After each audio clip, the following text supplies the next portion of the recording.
several times in each chapter, we see how helpless Krishna is. We find weakness lording over strength exactly because it is weak. Srimad Bhagavad Gita is an epic struggle, and Krishna is the struggler. It all tugs at your heartstrings. It's actually a song, as much of melancholy as of wisdom. And that's the reason I love the Gita.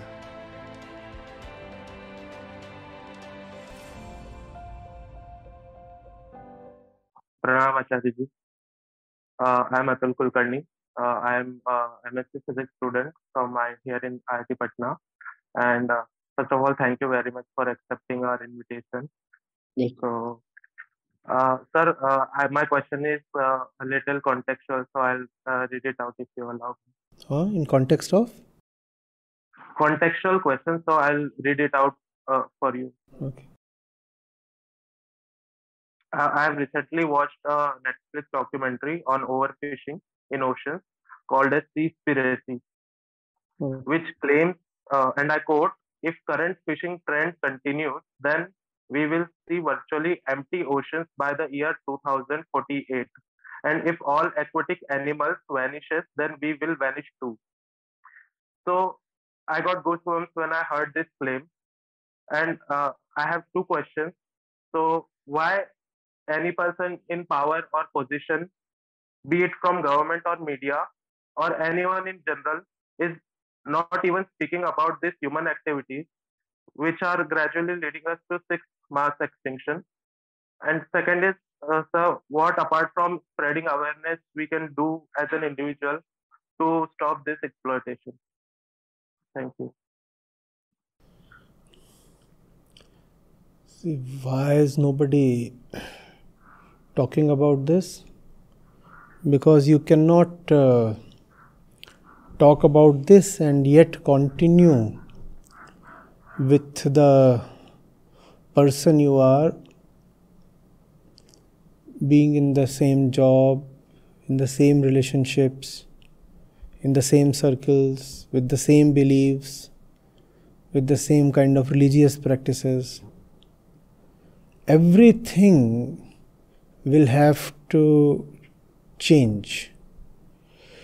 Why? Because everything has come together to give you this crisis. For the sake of this discussion, let's assume that what the documentary is claiming is real, that by 2048, if the current rate and trends continue, we will have virtually empty oceans. And if the oceans go empty of aquatic life, then we all will disappear, right? And that is indeed true. That's indeed true. That's very factual. This is not just scaremongering. We know that this is indeed the scenario. So this is there. But who will bell the cat? Who will call it out? If you call it out, then the onus will be on you to list the factors contributing to this depletion of aquatic life. And those factors will converge right to your personal self. Because the oceans are the way they are, because you are the way you are. And if you want to bring a change in the condition of the oceans, you will have to bring a change in your own condition. But our facilities and conveniences and beliefs and illusions and dreams and hopes and ambitions are all tied to our current condition. If you dare to challenge your current condition, you will have to dare to challenge your beliefs and dreams and relationships as well, and your comforts and conveniences. We do not want to do that. You see, whatever you are talking of is anthropogenic, right? What does anthropogenic means? Caused by human activity. So we caused it. We caused it, right? So if that is to change, if the effect is to change, the cause must change. It's simple. Wherein lies the cause? The cause lies here. But the ego cannot afford to change. Ego cannot afford to change. Let me give you a very simplistic line of argument. I'll be constructing it as I speak. So, you tell someone that excessive fishing is killing the oceans. And that fellow is a flesh eater. The moment you tell him, or a fish eater, not flesh eater, fish eater. The moment you tell him, listen sir, your consumption of fish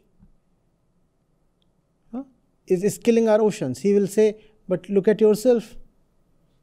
See how you enjoy your chicken and mutton. And how is one kind of flesh really different from the other kind? So if you will point a finger at me saying that I consume fish and fish products, aquatic products, then you will have to change yourself. You must stop your consumption of chicken. But if you stop your consumption of chicken, you find your entire family goes against you. Because your entire family eats chicken not just for taste but for religious reasons. And your girlfriend happens to be coming from a sect or a community or a cult where sacrificing chicken and goat is a part of essential religiosity. So if you tell her that I do not consume chicken because I do not want the oceans to go dry, and if you want to be with me, girl, you too will have to stop all this chicken business, she will leave you. So to preserve or protect the oceans, then you will have to tolerate a girlfriend-less life. Do you see how it's building? It's all imaginary. I'm just very like back of the envelope calculation. In a very approximate sense, I'm building it up. But do you see where it goes? Everything will crash and crumble if we start talking about it. Governments will fall. Because governments themselves are subsidizing flesh consumption and meat production and export in a huge way. If you want to set up a slaughterhouse, Government of India subsidizes the setup to the extent of 50%. 50%, imagine. And why do they do that? Because the population is burgeoning. And the governments cannot tolerate unemployment. They will be voted out of power. Two things the governments fear in a deadly way. One, unemployment. Two, inflation. So to provide employment to the people, governments will do anything. If it means killing the oceans, the governments will kill the oceans. And the governments have been voted to power in a democracy by the very people who will go extinct when the oceans dry down. Do you see how everything is related? How your democracy, your religion, your relationships, your dreams, your beliefs, how everything comes together to kill the earth. And that's why if you want to save the earth, you must have the heart to challenge everything. Everybody will be against you because all these self-interests have accumulated, have converged to bring us to the disaster that we currently stare at. It is not an one-off event. It's not a coincidence at all. It's a manifestation of all that which is wrong within us and all that which shows up in everything that we do, that we think of, that we are related to.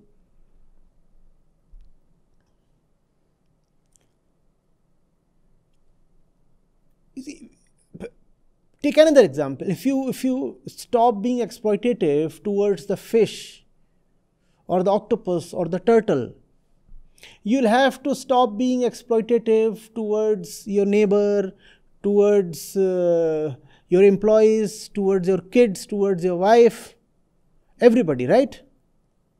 But being exploitative towards everybody has become your life. And if you continue to remain exploitative towards everybody, how will you spare the mere fish?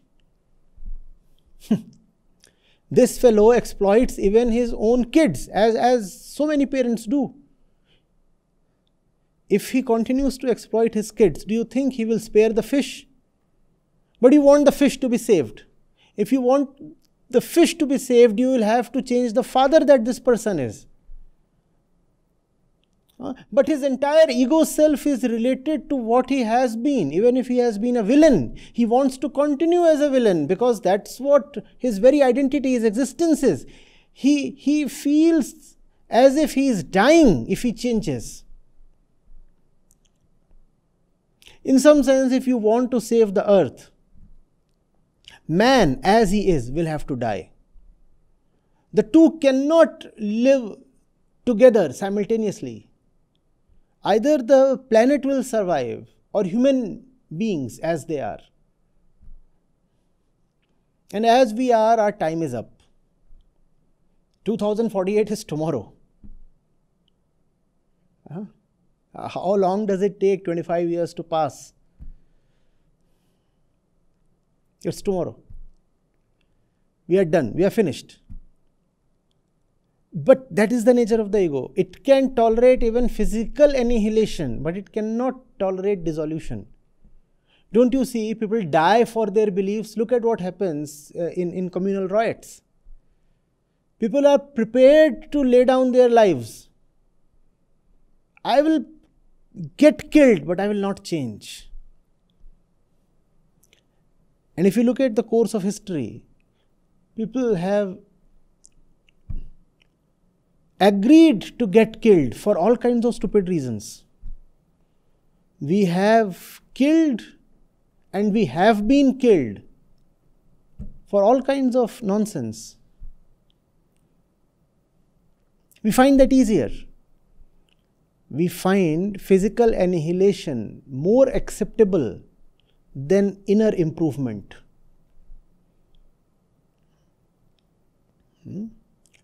We sometimes think that a person loves nothing more than his life. No? That's popular wisdom. That a person values nothing more than his physical life. That's not true. That's true in case of animals. Human beings, for the sake of their ego, can accept to get killed.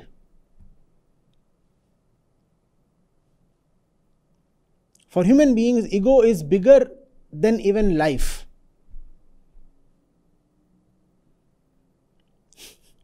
We do not really live body-centered lives. We live idea-centered lives. The ego is an idea. For the sake of that idea, we will let our entire species perish. And that's what is happening.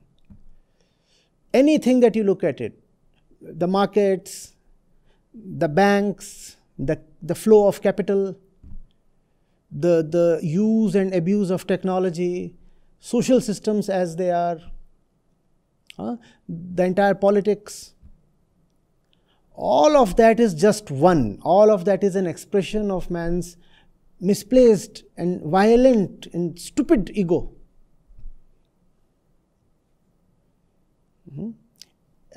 I do not know what kind of miracle we need to bring some light to that ego.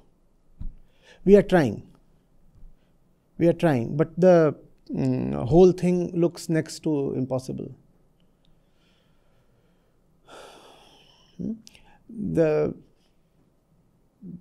This species of ours has gotten so mad, it's suicidal now. The name of that suicidal mission is development, progress, happiness, consumption. We just want to get finished off, and we don't want to talk about it. We want to pretend as if everything is okay. People are still marrying and dreaming of having kids. And I wonder, I just don't wonder, I go aghast. We are coming to a catastrophic end, and you are thinking of bearing kids. You really think the kids are going to live in this world?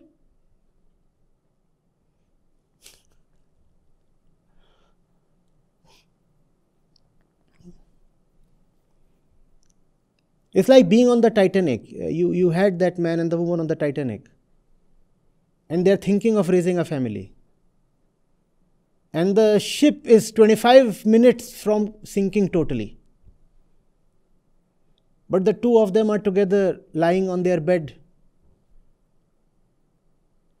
weaving their silky dreams. We will have 3 babies. What? In the next 25 minutes? There they had 25 minutes. Here we have maybe 25 years.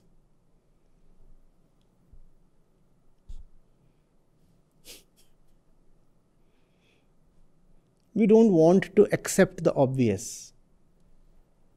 And it's a mark of utter impending destruction when you go into the denial mode. Entire humanity has switched to the denial mode. We are acting as if everything is okay. Look at your summits and declarations and conferences and agreements pertaining to aquatic life or climate change or environment. Look at the sheer hollowness of all that. We are cheating ourselves. All that is just an utter sham, a total fraud to oneself. Yet we engage in all that, and all that is duly reported in the papers, as if we are really doing something concrete in terms of saving the planet. As if.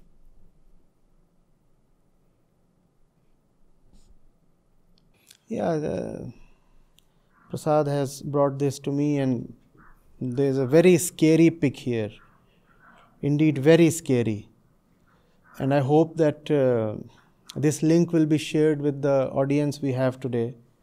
And there is this place, I suppose, Menindee is the name, in Australia. Millions of dead fish wash up near Australian town. And so such a scary. Do you see this entire white patch here? At the center here? That's fish. That's dead fish. That's, the report says, millions of dead fish. I have not read the report, but I think I've seen so many similar ones. It's going to be full of very bloody, very horrible details. But we continue to live merrily, like that proverbial ostrich. You know of that, right? It sinks its head in the sand so that it cannot see the cat approaching. That's how entire humanity is behaving. We continue to talk of the next Olympics, the next World Cup and all that. And very soon you will be in a position where there would be nothing called next. The next would end. And the tragedy is that we will be the special generation that would see all that. And we will be left with the blame of inactivity to bear. Obviously, there would be no history left. History belongs always to the future. When the future is gone, history is gone.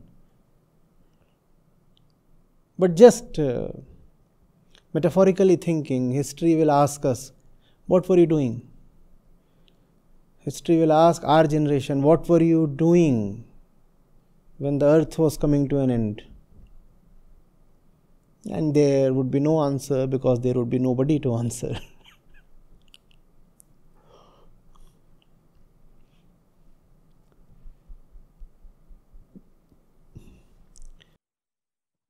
Sir, you said to change the situation of Earth, we as humans need to change.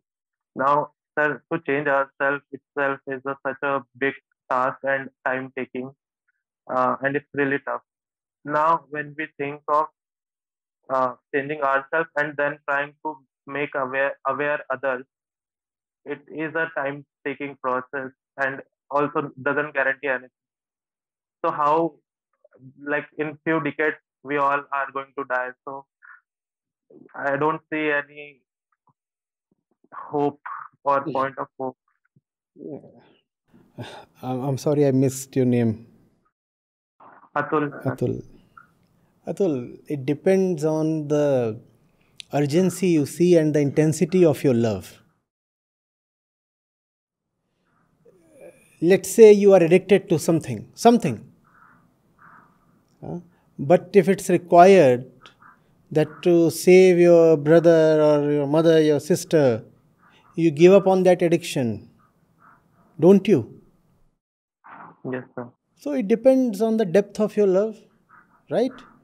You love to watch movies late night in your own personal home theater, in your room at your home. You have a huge screen, and you love to watch some Netflix movie beginning midnight every night. And you discover that your father is ill, and he'll continue to be ill, something chronic. And you just cannot disturb his sleep at nights. Would you still continue with your interest for the movies? No. You know what is more important, and therefore you know what can be dropped. In fact, in some way, it's a very opportune situation.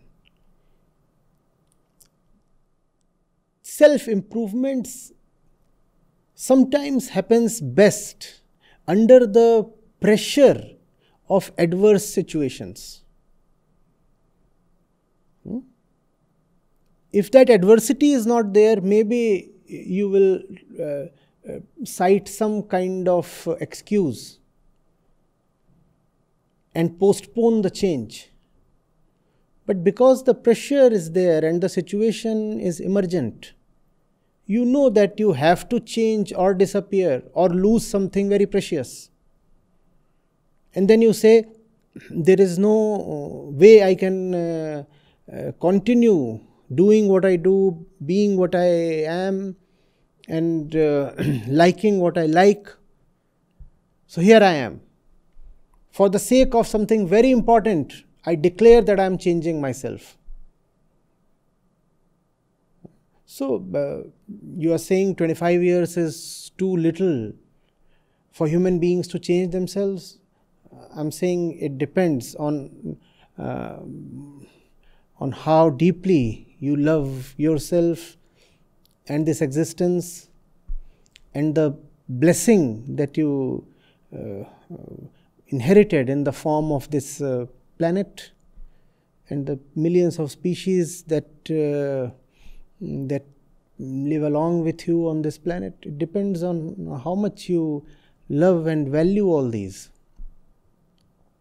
And I rather want we value all these. And if you value all this, change can happen in one day. Because no great external change is needed. The change that we need is internal. Our fetish for consumption has to drop. Our stubborn insistence to latch on to ignorance has to drop. After all, the fish are not being dispatched to the heavens. The fish are all landing in our stomach, or at some other place in our home, in industrial form. The end product of all industrial output, the place it lands at, is the human home. Do you see that? Even if it's a business to business transaction, ultimately there has to be a retail consumer, irrespective of what the business is. So if the fish is disappearing from the ocean, it is landing in our homes. So if we can decide that we change, then all this fishing and the trawler business and all this can stop in one day. It's all demand led, and you are the demand. The human being is the demanding entity, right? If the human being can be changed, everything changes. The politics changes, the economics changes, the relationships change, the society changes, and then the future changes.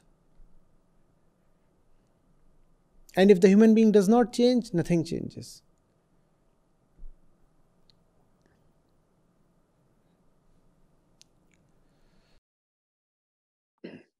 Thank you, Acharya.